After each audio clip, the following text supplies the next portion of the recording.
काल ना एका दहीहंडीत बोलताना राम कदमांनी असं सांगितलं होतं की बांद्र्याचे काही लोक आहेत जे राणेंना भीतात. राणेंनी त्याच्यावर नाव न घेता टीका केली की मला माहिती नाही कोण भीतं, पण तिथले बरेच लोक मला भीतात. किंवा राम कदमांना विचारा, नावं सांगतील. कोण राणे? जुने शिवसैनिक आहेत. कोणते राणे? कोणते राणे? नारायण राणे.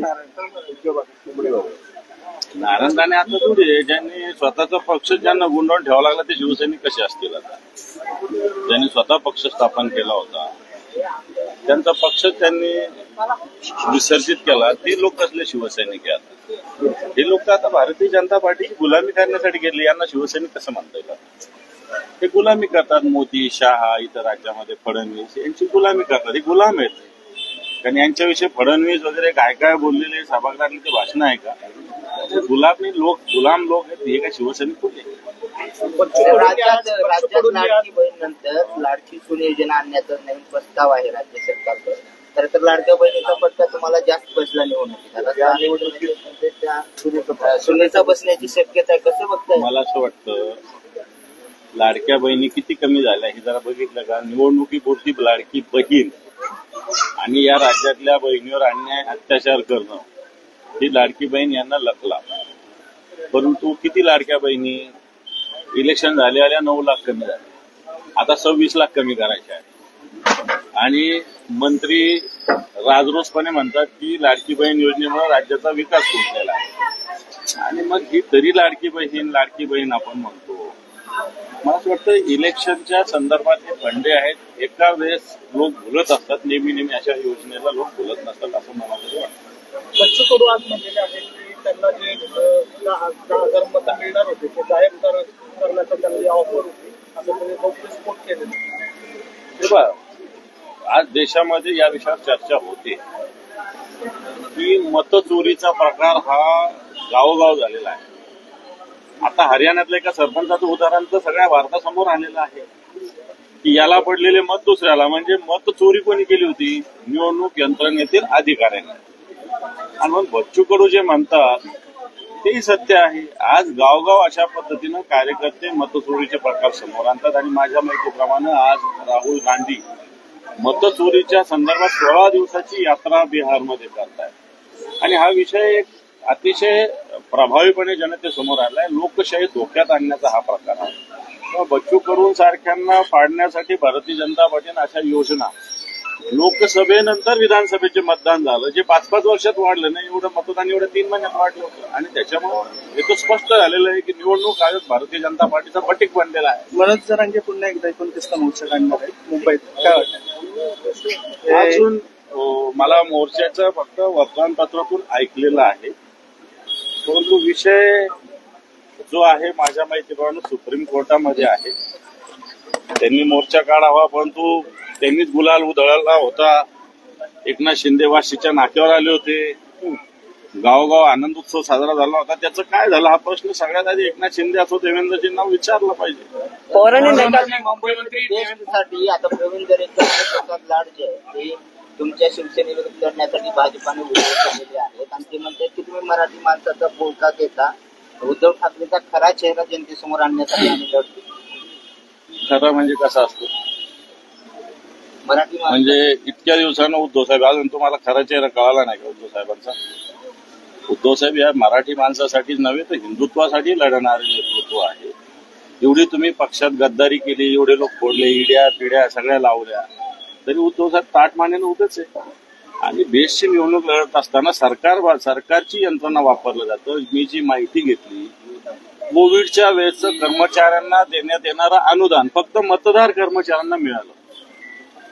फक्त मतदारांना, बेस्टचे जे आहे पतपेढीचे पतसंस्थेचे, बाकीच्यांना मिळालेलं नाही. आता खोटी आश्वासनं जे डबेवाल्यांना दिलं ते आश्वासनं खोटी आश्वासनं बेस्ट विकण्याचा पूर्णपणे प्रयत्न भारतीय जनता पार्टी आता करते. बेस्ट मोडीत काढण्याचा भारतीय जनता पार्टी आता प्रयत्न करते. आणि प्रवीण दरेकर असो किंवा प्रसाद लाड, हे कोण आहेत? प्रसाद लाड हा मोठा कॉन्ट्रॅक्टर आहे. लेबर कॉन्ट्रॅक्ट महाराष्ट्रातले 5-25 हजार लोक त्याच्याकडे काम करतात. सरकारचा दलाल आहे. प्रवीण दरेकर यांच्यावर उद्धवजींचं सरकार असताना गुन्हा दाखल झाला होता. बँकेची यंत्रणा कशा पद्धतीनं मिसयूज करणं आणि प्रवीण दरेकर आणि प्रसाद लाड भारतीय जनता पार्टीचे नव भारतीय जनता पार्टीवाले अजून भारतीय जनता पार्टीचा ओरिजिनल एकही माणूस त्याच्यात बोललेला नाही, परंतु एक कोणी काही जरी बोललं तरी बेस्टची निवडणूक बेस्ट कर्मचारी सेना आणि त्याच्यात मनसे एकत्र मिळून लढतील, याच्यात विजय प्राप्त करणार आहे. शिवसेना असो, आम्ही सगळे मराठी माणसासाठी लढतो, तसं हिंदुत्वासाठी सुद्धा काम करतो आणि म्हणून उद्धवजींचा खरा चेहरा, अरे बेस्ट तुम्ही डुबवता या 3-4 वर्षाचं तुमचं धोरण बघितलं तर बेस्ट आताचं सरकार बुडवण्याला निघालेलं आहे. त्यांना खाजगी आता त्या कोणत्या स्काय फ्लो वगैरे एजन्सी तिथं काम करायला त्यांना आणायचं आहे. काल मुख्यमंत्री आणि उपमुख्यमंत्री असं म्हणतायत की काल दहीहंडी झाली, इथून पुढची दहीहंडी जी आहे मुंबई महापालिकेची किंवा इतर महापालिकांची तेच फोडतील आणि त्याच्यातलं लोणी जे आहे ते सर्वसामान्यांपर्यंत पोहोचवतील. लोणी कोणापर्यंत जातं या सरकारचं आत्ताच्या घडीला कळतंय. लोणी अदानीपर्यंत जातं, लोणी अंबानीपर्यंत जातं, लोणी मेगा इंजिनिअरिंग कंपनीकडे जातं.